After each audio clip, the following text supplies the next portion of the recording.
どうも、ぷくともです。以前ちょっと変わったアイテム、白黒のスマホのような電子ペーパー端末紹介したの覚えていますでしょうか？ブークスパルマ2というアイテムだったんだけど、そちらを見たメーカーさんからなんと、送ってもらっちゃいました。こちらその名もブークスパルマ2プロです。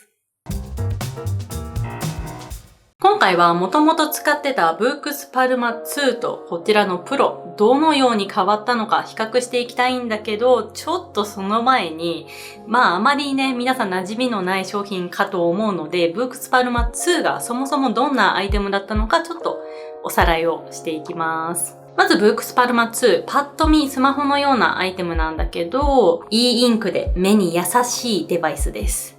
e インクの端末としては Kindle が馴染みがあるかなと思うんだけど、私がどうして Kindle じゃなくてこちらのブークスパルマ2を購入したのかというと、Android が搭載されてるんですよ。ここがかなり大きくて、なので Kindle 以外にも Chrome だとかのブラウザはもちろん、いろいろなアプリを入れられるので、漫画アプリであったり、なんと YouTube で動画も見ることができちゃいます。白黒だけどね。私は寝る前の 2,3 時間ブルーライトを避けるためにこちらのブークスパルマ2を購入したんだけど、実際使ってみて睡眠の質がちゃんと向上したんですよ。最初はね。そう。最初は。というのもね、最初の 1,2 ヶ月こそ寝る前の 2,3 時間前はこちらの普段使っている Z フリップを封印してブークスパルマ2を使うようにしてたんだけど、やっぱりね、白黒だとわからないことが多すぎて、どんどんね、離れてっちゃったんですよね。そんな矢先に送ってもらったのがこちらのブークスパルマ2プロというわけです。このブークスパルマ2プロ、進化したポイントは大きく分けて3つあって、カラーに対応したところと、e インクの端末としてはかなり珍しいデータ通信、なんと 5G にも対応しています。そしてね、今回からなんと専用のペンも登場しまして、手書きにも対応したんですよ。というわけでかなりスマホに近い存在ながらも、スマホとはまた違った魅力が詰まっている、なかなかね、ニッチで面白いアイテムです。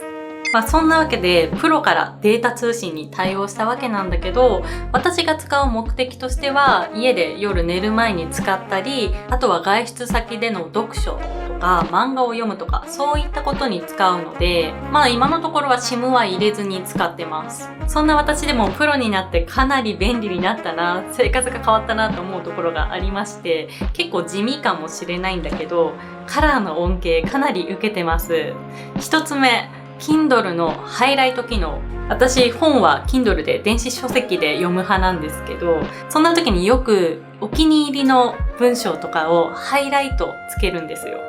なんだけど、今まではさ、ブークスパルマ2白黒だったので、正直ね、どれが何色なのか全くわかんなくて、そこがね、いつも使ってて不便だったんですよ。今回のブークスパルマ2プロからカラーになったので、ハイライトの色分けができるようになって、それがね、私的にめちゃめちゃ嬉しいポイントでした。かなり地味だけどね。あとはね、やっぱり漫画を読んでて、カラーの絵が登場した時に、カラーもしっかりと楽しめるってところがね、嬉しいです。あとはブークスパルマ2から離れてしまった原因でもあるんだけど、夜寝る前もやっぱり SNS とかニュース記事とかブラウザでの検索とかしたくなっちゃうんですよね。そんな時に白黒だと何なのかわからないっていうことが多かったんだけど、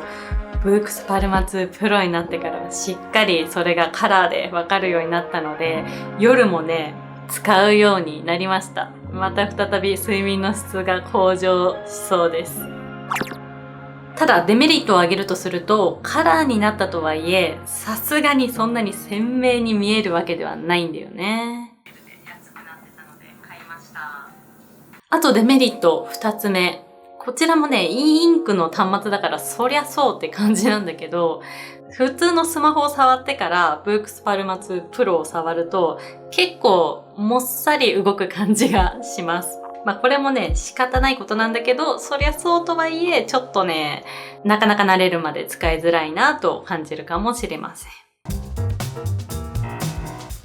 そんな癖ありな端末なので、なかなか万人に受けるわけではないと思うんだけど、日中デスクワークでずっとパソコンを見て、隙間時間はスマホを操作してって感じで、酷使しまくりな現代人の目にはかなり優しい端末なのではないかと思います。よくさ、デジタルデトックスがいいよとか言われるけど、実際難しいじゃないですか。夜だって SNS は見たいし、ネットサーフィンはしたいわけですよ。そんな時にブックスパルマ2 Pro はわがままな課題を解決してくれる存在になっていますね。かなりニッチな存在ですが、日頃目の疲れが気になる方の参考になれば嬉しいです。最後までご覧くださりありがとうございました。以上、ぷくともでした。バイバーイ。